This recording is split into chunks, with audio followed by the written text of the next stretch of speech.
Okay, so just a quick high level of Dragonboat in the context that we bring to this conversation. We are a purpose-built platform for product operations and outcome-focused teams. We launched in 2018 and have been adopted by 1,000 teams and are now live in over 20 countries, helping product operations build the system and the tooling that they need to scale their organization. And I will introduce the speakers. So 3 amazing women in product operations. Jackie has over 12 years of strategic leadership experience at companies like Digitara, Miriam Agency, where she streamlined planning and decision-making to empower her teams to achieve organizational and client goals. She's currently at Tealium as the Director of Product Operations. Deanna Solar previously worked at Airbnb as a program manager before moving to AppDirect to build and lead the product operations function. Her experience in product marketing, project management, and customer communication has allowed her to create programs that scale through cross-functional collaboration. And lastly, our CEO and founder, Becky Flint, has built Dragonboat, which is an integrated platform for product operations and outcome-focused teams. And throughout her career, she has scaled product operations at companies like PayPal, BigCommerce, Shutterfly, and Feedzai. So Becky will be your host for today. She'll be leading the discussion with Jackie and Deanna. And with that, I will pass it over to the 3 of them. Thank you all for joining. Thanks you so much for having us. I'm excited. Me too. So before we start, I want to just start with the why question, right? Should we always start with the right question? Why did your company decide to build a product operations function? So maybe I'll just go to Jackie first, and then you can pass on to Sure. Deanna. Yeah, so I think I was a little bit lucky out of the gate. It wasn't a difficult conversation or any kind of like pushing that needed to happen. We had leaders that recognized this need for operations and like some kind of rigor around like process in order for us to continue to scale and grow and win. So there wasn't like a, do we do operations? It was, how do we do operations and who's the right people to be doing it? And how does it fit within the organization of Tealium?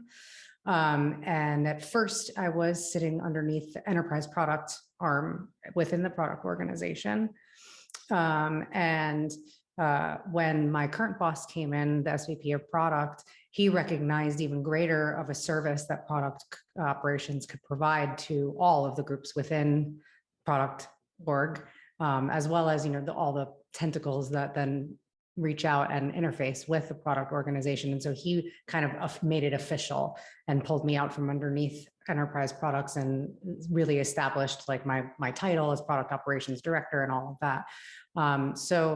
So yeah, it wasn't a difficult thing, but I think the why is that operations being just like finding the most efficient yet effective ways to do things is the only way that you can continue to scale and grow at the rate that you want to.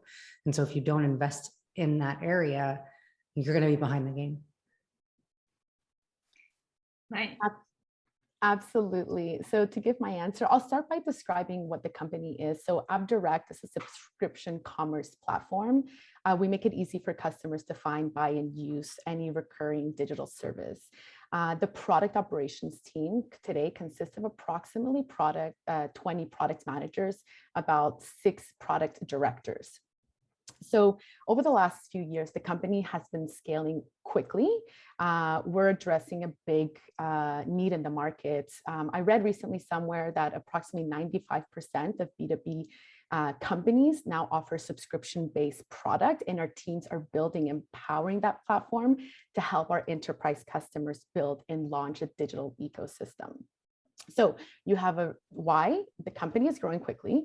The product management team is expanding quickly. We're hiring in the United States, we're hiring in Canada, we're hiring in India. And part of product operations is to ensure that the product managers ramp up quickly.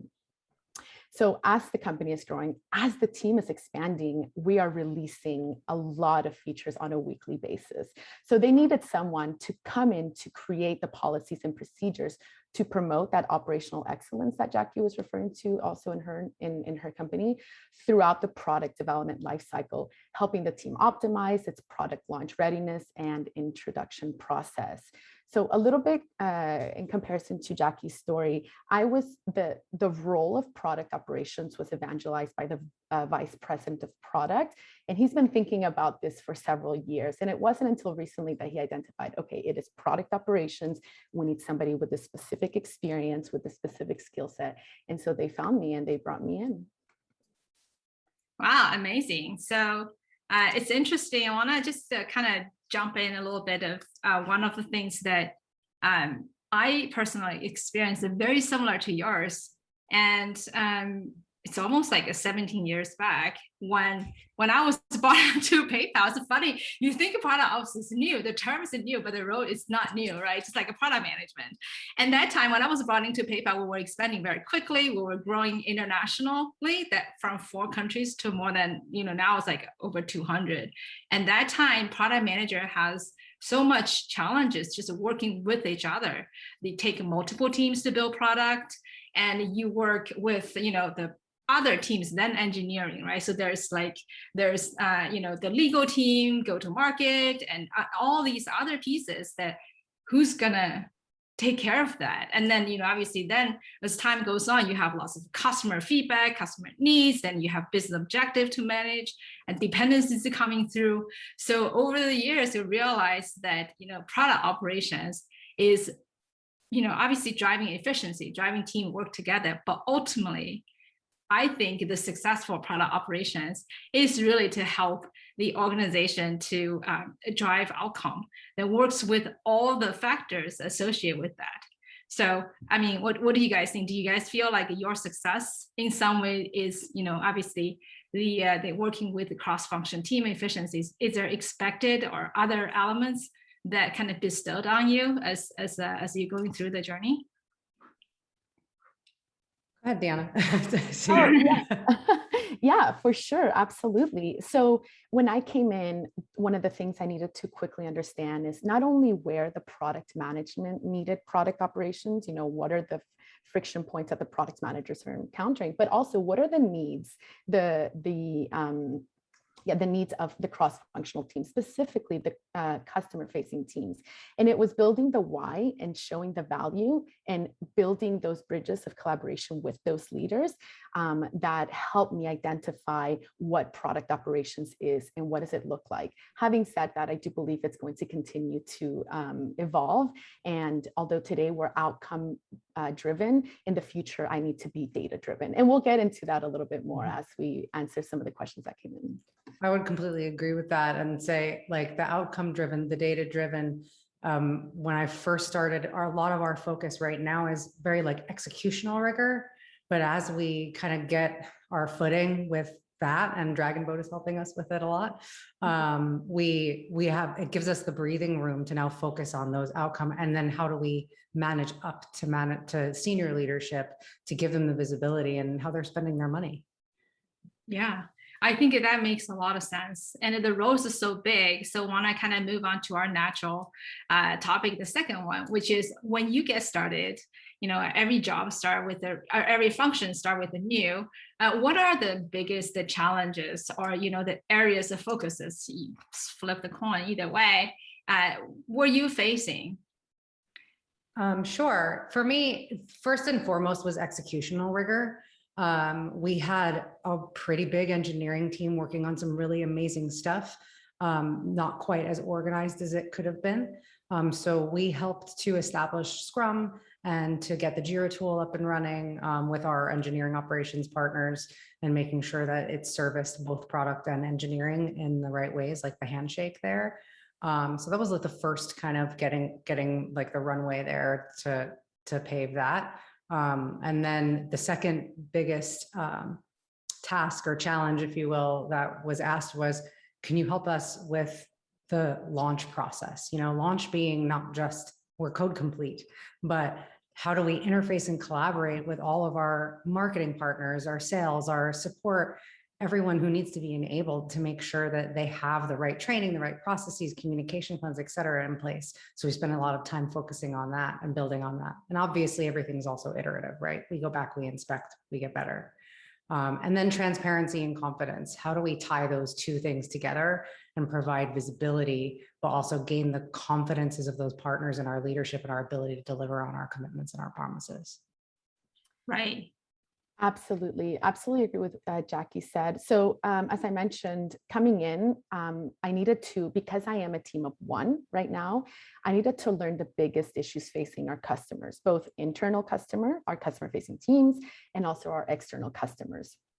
Then once I understood what those friction points were, I needed to prioritize my work and identify where I was starting. So I needed to map what I was going to be working on and rank it in order of priority to be able to tie it back to what value are we delivering to our customers, and both internal and external. So I needed to get buy-in quickly from inside the product organization and outside the product organization to make the changes to the existing process and to adopt new process. And again, this is done by showing the value to them and the outcome. As with any change, people don't necessarily embrace it so quickly. So it's having those recurring check-ins with the leads of the customer success team, the customer support team, the digital transformation team, the engineering team, the product marketing team. So it's continuously socializing my roadmap. It's continuously showing them what I'm working on. And it's also continuously reminding them that I am a team of one. And that's what the biggest challenge was identifying what those focus areas were. And unfortunately saying to some of our team members or some of our teams, I'm not going to work on that today. I'm not going to work on that next. I'll work on that later. And so just having that ability to say that was important. You're managing your own product ops, outcome focus, the roadmap. I know you shared a slide, so why not just throw it up here as well? Yeah, absolutely. I'll go ahead and talk about it now. So the process that I went through is, I think in the first 6 weeks of my role, I sat down and I spoke to every single product manager to understand what their day-to-day looks like and what their friction points were. I then sat and spoke with the teams that collaborate the most with the product managers to understand what their needs are and where they have friction with their the product management team. I was able to listen to them, identify what it is that they needed from product operations, but then it was a matter of ranking it. Like, what do I work on first? That came through a collaboration survey that we did internally, where all of the teams across the company were asked how they work with product, how they collaborate with product management. So then it was a matter of that, really the prioritization itself. And so then I mapped it towards my first OKR, which how do I improve processes within the product team? The first OKR. And then the second one is, how do I improve processes working outward from the product team? And then you see here now what I'm working on now today. When I hang up, this is what I'm working on. So that includes the implementing a product analytics tool. That includes release management gating process, working cross-functionally. It's the product feature request intake process. We have so many requests for the product managers coming in from so many parts of the organization, but how do we vet those? How do we scope those? How do we prioritize those? Then it's what I'm going to be working on next, later, and then delivered. Because I always like to remind myself and others what I've actually delivered year to date. Right. I think, Jackie, I think I'm going to stop sharing here now just so that we can see the speaker's face a little bit better. So I know, Jackie, you shared something similar to that when we first spoke as well, like your phase 1, phase 2. Yes. So we've, kind of like I was saying in the last conversation about the focus areas that we've had and at the evolution of or maturity of the product ops organization within the product organization of what are the focus areas and what are like the hottest items now. And Deanna, I really liked what you said, which you didn't say it, but you said it, in that your approach being that you're treating your internal people like customers and having stakeholder interviews and making sure that their voice is kind of driving the things that you're focusing on.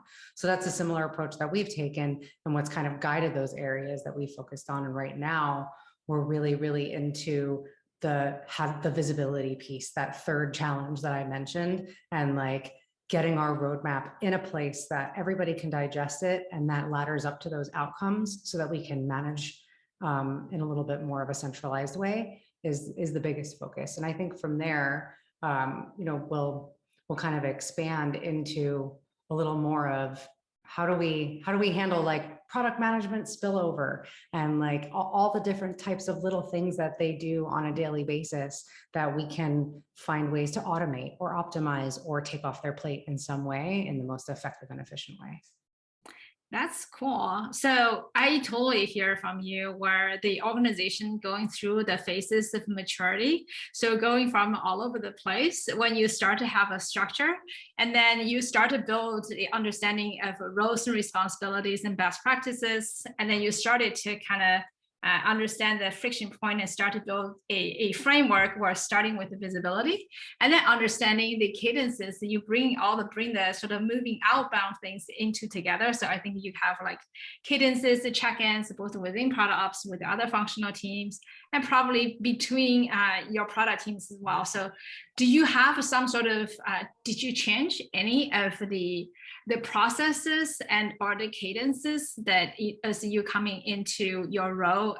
For example, I want to share, like a long time ago, we were doing like, yearly planning, and then we changed it from yearly to planning to both yearly and quarterly, just so that we can tie the sort of the executive vision to sort of the team level of focus, and then you go to the Scrum, so there's no gap in between.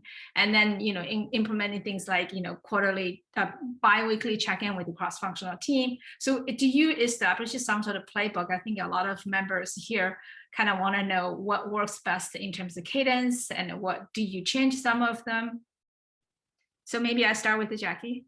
Sure. Yeah. So we kind of started from scratch because the product org was so new at Tealium as well. So there weren't any formal planning cycles. We did our first planning cycle, and it was a yearly one. And we have these big bets. So we've done quarterly planning, but not much has changed. So we haven't needed to get more rigorous or more frequent yet, but that's kind of changing now because we're getting over the hurdle of these bigger things that we were needing to get through. And we're recognizing that we really want to be having these conversations ideally on a monthly basis. So we kind of went from yearly to quarterly, and now the next push is monthly.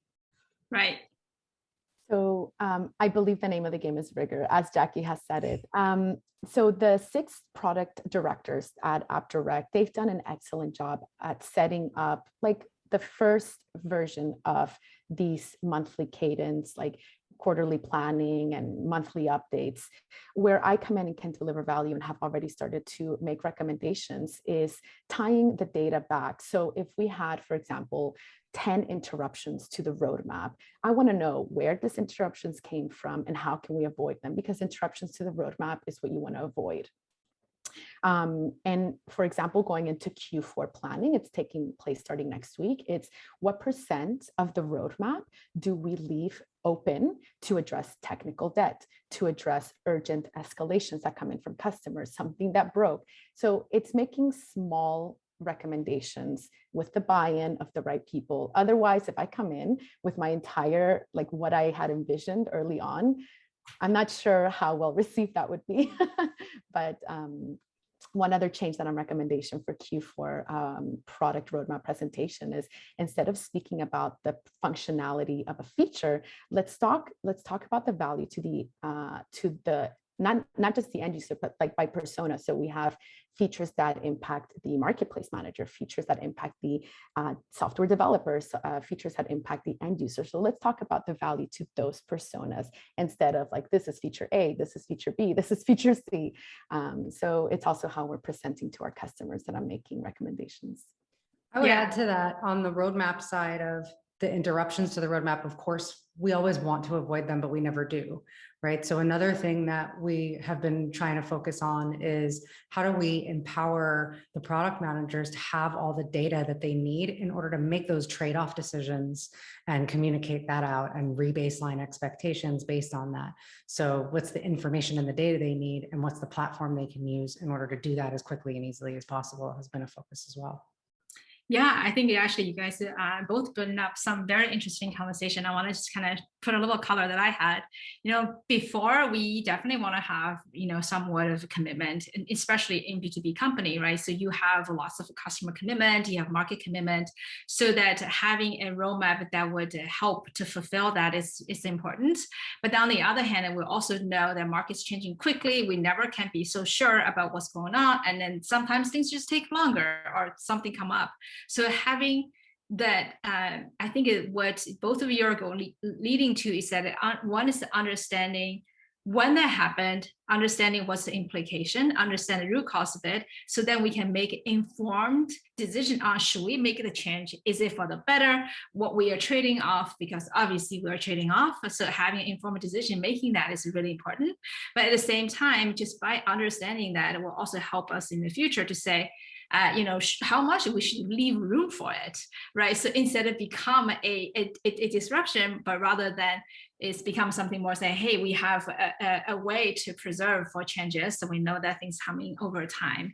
And then the other thing I want to highlight that I'm hearing from both of you, I think is really amazing, is the change on how we think about product features that definitely has gone through over the years. I'm not saying product managers not think this way, it's just not necessarily getting into the habit of communicating this way, right? So every feature is for business, for our customer needs. And I will also even like elevate that further to say, not only just for customer needs, also for the business, right? So every feature is built by default for the customer personas and whatnot, and also tied to somewhat of a company focus and business goals. So having that ability to tie them together, one is to get people to understand much better with the context. It also helps a lot in cross-team dependencies. So with that, and actually going to just lead to a little bit more conversation, because that's one of the most exciting activities that we happen around cross-team dependencies, how you structure your teams. We have a member to send a question around it. So would love to hear from you on what kind of challenge are you facing to how you handle it. So I'm going to send on to Deanna first. Absolutely. Sorry, I just want to make sure I understand the question. Is it in the Q&A? Oh, no. So it's just someone, yes, Q&A, someone sent a question around the different teams focus on different projects. I think that, sort of just combine both different teams, projects, as well as, cross-team dependency and structure into one topic. Absolutely. Yeah. So cross-product dependencies is one of the biggest challenges that I face today, as a matter of fact. The more that we develop our platform, the more that we're tackling feature launches that require the input of various product managers in their various domains.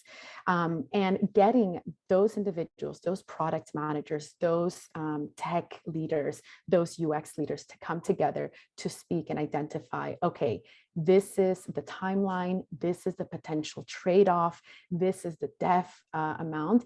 It's been quite a lift, and not just because calendars are so busy, but it's just motivating them to come in and to speak up and to give their input. So, but it's continuous. It's about having that consistency and communicating effectively and sending those follow-ups, and it's just being very hands-on. So that's how I've been able to manage that. Yeah, I think I agree with that. That's kind of the facilitator piece, right? It's where a facilitator, like project management, a little bit kind of background is helpful in operations, where you're making sure that the right people are getting in the room and having the conversations to break down that kind of silo, right? And try and avoid surprises. And how do you figure that out earlier and potentially set recurring cadences where there's a repeatable forum that's happening on weekly or bi-weekly or whatever, so that there's always that forum to facilitate that conversation and make sure that people are just talking to each other and telling each other where things are at and what they might need from each other. Right. So it's a very interesting observation you both have. And we definitely know as company scale that dependency is just going to have happen, right? Because there's nothing at a certain size, nothing can be built by one team that's meaningful. Every time you have something a little bit meaningful, we require multiple teams. And that's actually a good thing, right? The whole concept of having shared services, that means that you will have to thread together different shared services to create products sometimes. And one of the things I also observed, when I was, not only the PayPal, all the other companies I worked at, regardless, you 10,000 people, 20,000 people company, or 50 people company, where what we notice that is that an individual team has their own focus and a customer, because that's what they're chartered to do, right? So if you focus on merchant, you focus on merchant experience, you do things to make their life better and then make, that they have the best experience. But if you focus on consumer or whatnot, then your focus is that. So by default, product managers are very focused in their area and focused in their customer, focused in their goals. But it doesn't mean that collectively that is the best way, is the 1 + 1 + 1, right? So that's kind of peanut butter. And I definitely noticed that when we only think about individual teams and just trying to get them work together, sometimes it's harder because everyone has different perspective. But when you layer on top of that a company goal, or like at least another layer goal on top of it, then all of a sudden you can have people looking at all my individual area and how I ladder up to different company goals. So that when you have a dependency, meaning I, as a product manager, need some work from your team or vice versa, that we have a lens that's more broader, and that gives us to see how we prioritize prioritize towards one goal that's shared. So one of the things I definitely notice is by having product ops, you can very proactively drive this conversation and not become something. Sometimes people are very attached to their product, very attached to their customer. That's a great thing, but we need a neutral party to bring people another level higher so that we can actually make a decision across the board. And then if you have a data, have a tool, have a template to enable that visibility, will make the conversation even better. But that's just my experience. What do you guys feel? Absolutely. I would say part of the role of product operations is to raise that risk early, as soon as possible. So it's not just bringing the right people in at the right time to start having those conversations. So again, going into Q4, right now, I expect the product managers who have cross dependencies to start sitting together, to start sizing together, and to start planning together. And once we hit Q4 and we start developing, and I see, okay, we're not going to meet that deadline, that timeline, then it starts to surface it to the customer success manager so that they can have the conversation with the customer. It's to start surfacing it to leadership so that we can identify what those trade-offs are. And the product operations, at least at AppDirect, product operations is that voice. Right. I agree with everything both of you are saying. And I think like the thread is like, it's not just the mechanics of people having the conversations, but using those organizational level goals to remind everybody that we're working towards these common goals, and everything we do needs to kind of be that lockstep that is marching towards the same thing. So yes, you have your individual KPIs, but all those individual KPIs ultimately ladder up to these higher level ones. And if everyone is reminded of that, it just makes for an easier conversation. And oh, right, we're all collectively marching towards that bigger North Star, if you will. Right. Awesome.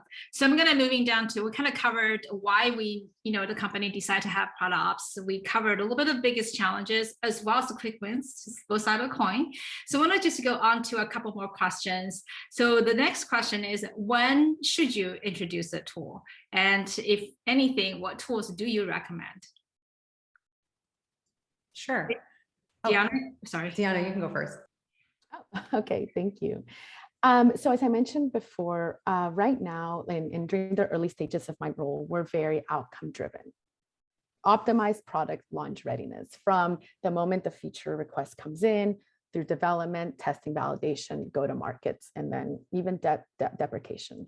But I need to get my role to a stage where we're data-driven approach. And to accomplish this, I need easy access to data.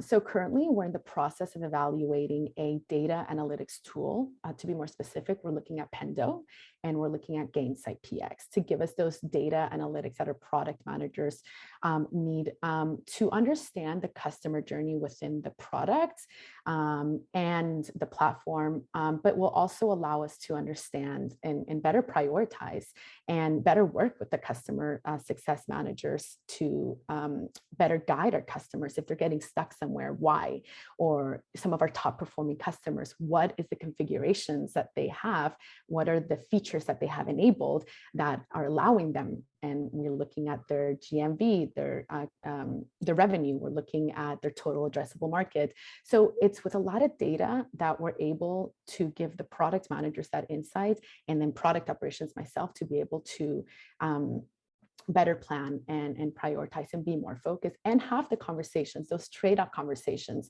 And whenever leadership is asking for something, empower and enable the product manager to say, I don't agree, not today, maybe tomorrow, and this is why, and have the data available to them. Yeah, I think in terms of when you should introduce a new tool, you kind of have to back up and think about the problem that you're trying to solve first. Brainstorm ideas and solutions, and like, do we have an existing tool that could solve for those things, or do we have a gap that we might need to? But like a tool is only as good as the kind of commitment to the process that it's enabling, right? So if you just kind of throw a tool at somebody without really thinking through what it is that you're asking them to solve, what problem you're fixing with it, I think it can kind of backfire if you do that prematurely. But Tiana, to your point, we recognize the data problem, and now we've rolled out Pendo, and we've made sure that we had a rollout plan that everybody was, understands what they need to get from it, how they get from it, et cetera. And now our focus being more on the visibility, roadmap planning, execution piece. Now we're actually working on implementing Dragonboat. There are so many problems to solve. We have to be really strategic about the rollout phases and what problems are we attacking first. We don't want to just throw our PMs into a tool with no direction, and then they look at it, they don't know how to use it, they don't understand why it adds value to their day-to-day, and then they stop using it, and then it fails. So I think that the biggest takeaways are making sure that you understand your problem, that you understand your current tool suite, and you've kind of thought through, are there ways that I could solve this without a new tool? And if not, if you are introducing a new tool, making sure that you really think about that rollout plan, and you make sure that you're enabling the team members, not just the people that are going to be in it, but the people who are going to kind of be peripherally using it as well, to understand what value it adds for them. Yeah, Jackie, I'll have to check in with you again to see how you rolled out Pendo, how that went, and then how Dragonboat has also helped, because those two are going to be really important to get the team, the product managers, at a place where I envision them in the next 9 to 12 months. Mm-hmm. Cool. I like the community conversation right here. So speaking of community conversation, I'm going to take 2 questions from the audience. I think that they're relatively related. So the question, one of the questions is to say the ultimate goal of product operations. So what's the difference between product operations goals versus the product management goals? I'll take a stab at that one. Okay, so I'll actually start by sharing what my mission is. So the mission of product operations is to enable the product managers to be more customer focused, operate more efficiently, and deliver high quality products to the market. But what does that really mean? So product ops, the role of product ops is to optimize the collaboration between the product team, the engineering team, and the customer facing teams for the overall experience of the customer. This is accomplished through aligned communication and processes. And so there is a big difference between product management and product operations. We enable product management, and we also deliver that, again, if you have a data-driven approach, you're helping them create those KPIs, you're helping them stay on track with their OKRs, and you're delivering those customer insights through data that they need to identify their work. Yeah, I completely agree with that. I think there's an importance to product operations, understanding product management in a really deep way, but the focus areas are completely different in that our job is to make it so that the product managers can just focus on customer obsession and building the right things. And we want to make sure we're giving them the data and the tools and the infrastructure that they need to be that customer obsessed and not have to worry about the other things. So it's little like templates, efficiencies, automation, like small day-to-day things, and then bigger data. What I have all this data, where do I put it? How do I access it? How do like all of that type of mentality is the operations side that says, here, product manager, here's all the stuff that you need to go and move as fast as you possibly can in delivering customer value. Right. And I think you really both brought on something very interesting about the mission of a product operations. And one of the things, in going back to product ops really is both a new and existing role. And in 2000, I think it's almost more than 10 years ago, PayPal at that time, product organization already has more than 400 product managers, a fairly large product organization. So obviously we had a program managers who have a product ops that kind of play product ops, and you have a data, you have a customer, you have, operation excellence and product management, career track, all this different function, but they were just like in different tidbits and not coming together. So they actually built the first, we call it chief of operations, to the right hand of the head of the product.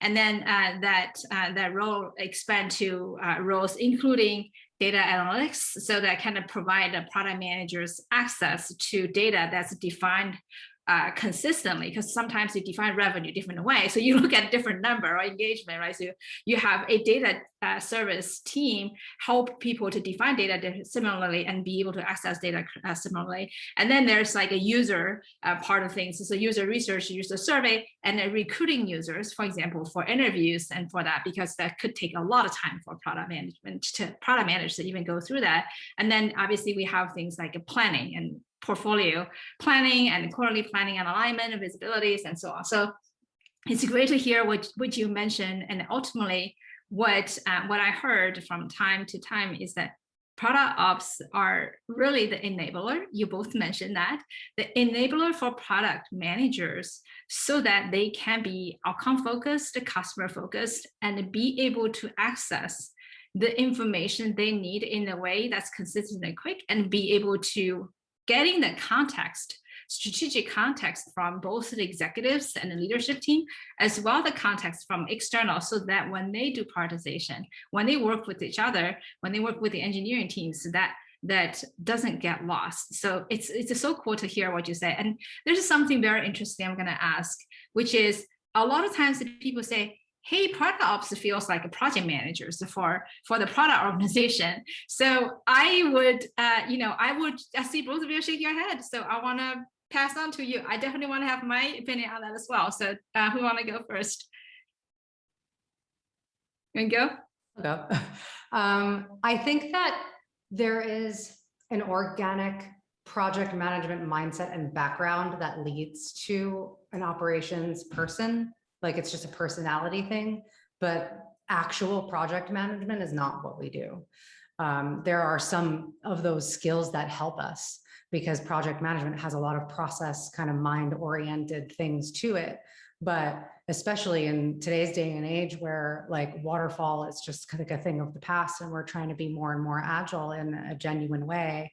I think if you try and think about it as project management, you're kind of going to be taking steps backwards. In terms of efficiency of like the ultimate goal being speed to customer value, right? So yes to project management skills being helpful, no to the role being project management. Absolutely. And to add to that, I also get asked a lot what the difference between product operations and program management is. I come from a program management background. So yeah, product operations has many flavors of project management, product manager, and program management. But in itself, it's a different and unique function. Right. And I totally hear both of you. I think in today's world, especially in product ops, you have to work with so many different stakeholders, there's so many different focuses. Having a strong project management skill is essential. If you're not good at a project management skill, not as a job, a skill, go learn it. Because in every job, regardless of your product manager, your project manager, a program manager, your product operations, you have to, for you to be able to prioritize well, to be able to work cross-functionally, to be able to communicate, to be able to understand stakeholders, engage with the stakeholders in all these functions, you need project management skill, but it's not project manager. Project manager by default is deliver a project predefined with a scope and deliver it. But that's nowhere around, product operations, product management. It's just a skill versus actual job title and the focus. So that's great. I'm glad that we kind of call this out a bit, because I don't want to say it's elephant in the room, but it's definitely something people tend to say, because you work with everyone, because you coordinate with everyone, you must be project manager. That's no. Right. So there's a similar question, though, that I think, Jackie, probably you mentioned, that you work with engineering operations. Sometimes I do hear people say, hey, you have a product ops, there's engineering ops. What are the role differences, how you coordinate? Not every company has this. Sometimes product ops actually also kind of expand the role bigger to have both the product ops and the program management, sometimes even technical program management. But if you do have that kind of setup, how do you work together? What are the differences in roles and responsibility? Sure. So, I mean, just as you have sales operations and operations in the other arms, you've got engineering operations, and they focus on, at Tealium, mainly like production and development environment operations related things. But general operations within that organization. But there's times where we need to collaborate, and there's times where our kind of operating methods overlap. And so when those instances come up, we partner together to make sure that both sides are getting what they need in the most efficient way. So really the way that you would partner with any other stakeholder within a group or an organization, you just interface with them and bridge that gap and make sure that everybody's set up for success. Absolutely. To add to that and to provide an example, so when we talk about release management, we talk about pre-release and post-release. Engineering operations looks at, and quality, of course, looks at pre-release. So the testing and the validation, where once it goes to markets, that's when product operation comes in. And we think, okay, a feature went to market at a preview or early adoption stage, meaning it's available to one or a handful of select customers. How do we get it to general availability? That's where product operations comes in. So we can understand and influence release, pre-release, but we really look at the post-release. Where we collaborate is, okay, when we talk about performance, for example, load testing, what does it look like to go from one stage to the next? And that's where I'm looking for engineering to tell me and to guide me. And then I incorporate that into the playbooks and into the process and checklists. But that's coming from them. But right now we're very collaborative. I meet with them on a weekly basis. That's a really great differentiator, and like engineering operations, making the things move through the pipe as fast as they possibly can. And then us making sure enablement is happening on the flip side of the marketing planning and what is our release strategy in terms of the messaging out to customers and such. Right. And it's very interesting because when I first, a couple company before I, brought up both product ops and strategic planning and also technical program management. And then later on, when my previous company, Fireside, when I joined them, I helped them build up the product organization. I didn't, quote unquote, have the TPM or Scrum teams under me. It was just me doing product operations and working with the Scrum team. But over time, we realized it's actually a more especially for smaller companies. So we have a very strong partnership, and over time we kind of roll into the one organization. But in general, I think it's very similar, where product operations are really focusing on both the before and after. We call it before Scrum and after Scrum, meaning that the getting insights, the getting aligned goals, and then understanding customers, understanding our strategic focus, and align the roadmaps across teams. So these are before the engineering Scrum process, or before the execution. And And then as soon as then that's the handoff started to happen. Say, do we have the resources? Do we have all the teams lined up? Do we have the architectural alignment so that the tech team and the TPM started to interact with us, TPM/engineering ops. And then by the time it's closer to release, then again, like a products coming in more in terms of dividing on the launch to market plan and understanding like what is the throttle criteria. So how do we measure these data and dashboards? So it sounds very similar to your model, right? That's cool. So I have a couple more questions. I'm gonna jump through. One of the questions is that there's I think Gabriella, she is the ops team of one, and her product engineering team today split into smaller teams to focus on specific projects. And these projects are internal, having internal business partners like customer success, support, and so on to support them. This is a kind of unusual structure, I think. So I think the question is this, like, how should you involve business partners in the development, and at which phase? How do you work with them along the way? So if you want to go first. I'll go first, because this is actually one of the recommendations that I'm making. And I've been asked to please hold off and wait till we've cleaned up more of optimize the current process. So we need to bring in some of those business leaders, or like the business ops people, much closer to what, like you have stage one, like the feature intake, and then you have like the roadmap planning and definition. That's when we need to bring them in, because currently we're bringing them too late into the conversation. And one way to bring them in is by developing and having an MRD, market requirements documents, and that's where it's the who, what, when, where, and why of why we're building. So having product marketing input, having the customer facing team input, having the metrics around revenue. So all those conversations need to start happening much sooner, around the time of the roadmap definition. And that document is not static. It will continue to grow, and it will continue to have input from others. And to me, it's going to be the source of truth, and where everyone can find the answers to their unique questions. If I am a customer support leader, if I am a customer success leader, if I am a, whoever needs to have the information. Right. Do you want to? I would add to that, early and often. The sooner you talk to those stakeholders, the better you'll be at mitigating gotchas down the line, right? And similarly to what you were just describing, Diana, we're in the middle of kind of creating this new sort of templatized way of thinking about go-to-market launch in general, so that we can have this like blueprint based on the level of complexity and reach of a release. Of here's like the standard out of the box things that we would do, and making it as repeatable as possible, so that we're validating with stakeholders rather than constantly like meeting with them to revalidate the same things. Not saying that the most articulate way, but I think it makes sense.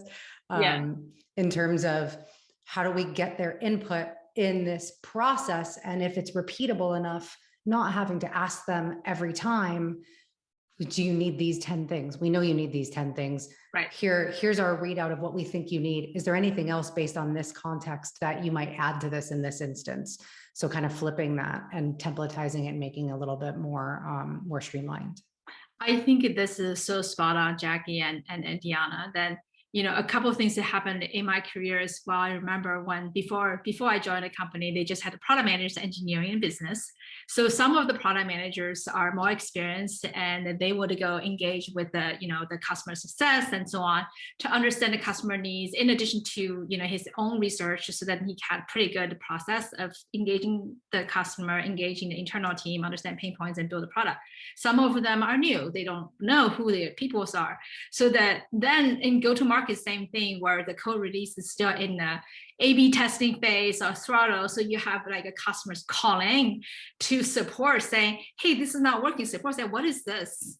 You get into scenarios like that, right? So having just continuously build in best practices, blueprint, a playbook along the way, so that you're not just really rely on individual product managers to figure out the best practice, because the learning curve is too long, it's too costly for the company. As you started to understand what works and what's the, at least a general template, and it will be so important. That's so important for scaling organization to not have everyone to learn in the first step. You can already take what is working, at least 80%, and start going from there. So a couple of good questions coming through. I think we're going to run out of time. We can't answer that. I'm so excited about this. Maybe we should do more of that. And if anyone is interested in this future conversation, we definitely want to share more. So I want to just touch upon two things that related to career and growth. And in the beginning, we talk a little bit about how you come into product ops and why your company needed. I think that there are lots of people interested. How do I get into this role? What's the company that even I can go to propose to my my CPOs and so on, to say when you need a product ops, and how do I grow as a maybe individual contributor to do, let's say, to a director, to be a leader like you two. So I would go just Diana, you go first, and then go to Jackie.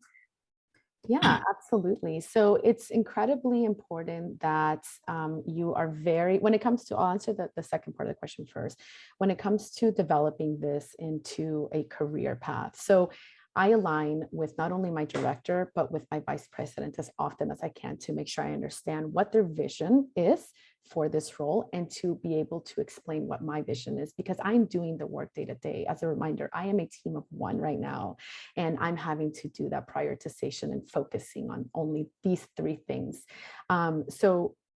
I've also made a visual of how I want the team to develop in the future. So originally it was, as I mentioned before, we have 6 product domains. And the idea is like, we're going to have a product ops manager or specialist and sit in each one. I don't necessarily agree with that vision. What I would like to have is to build my team of specific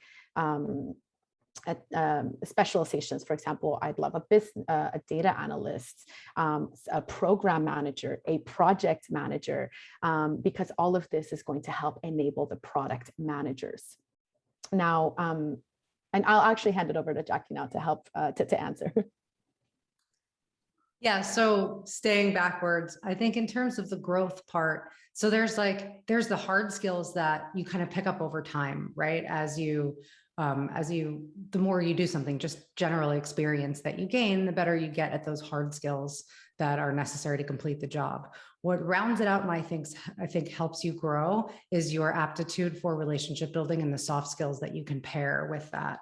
So if you can take your hard skills and bridge that into building really strong relationships and making sure you're partnering with those strategic leaders in your organization to understand their vision and show that you can drive that vision, I think that's the way that you can drive your career path forward.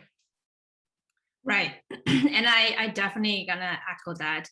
Number one is when you come to org structures and the roles and expansion, understanding the value provided to organization is super important, because when you design that way, that not only make your team more successful, that would also make you more successful. Product ops in many ways is organizational role, right? So organization is your customer, and in the outcomes of what you deliver to the customer. So understanding organizational impact is super, super important for, both for the success of the product ops function and also the individual leading that. And I also totally agree with Jackie on how individual, every person's career advance, in my experience, is probably 50% of your hard skills in your function, and the other 50% is the soft skills. And soft skills, including understanding the goals of organization, understanding your stakeholders, create value, articulate value. And one more thing, that's my big thing, is that do not lose your time in spreadsheets. When you become invisible, you are invisible. And when you are invisible, your organization is invisible. So it's a lose-lose situation. I'm not saying you go out to say how great you are, but if people have to come to you and your amazing spreadsheet for information, it is disservice to everyone. because then there's information holding process. There is just a lack of access to quality real-time information that really causes challenges in the scaling part of the organization. So that's my thing. So we're wrapping up time. I know we didn't get to answer many amazing questions.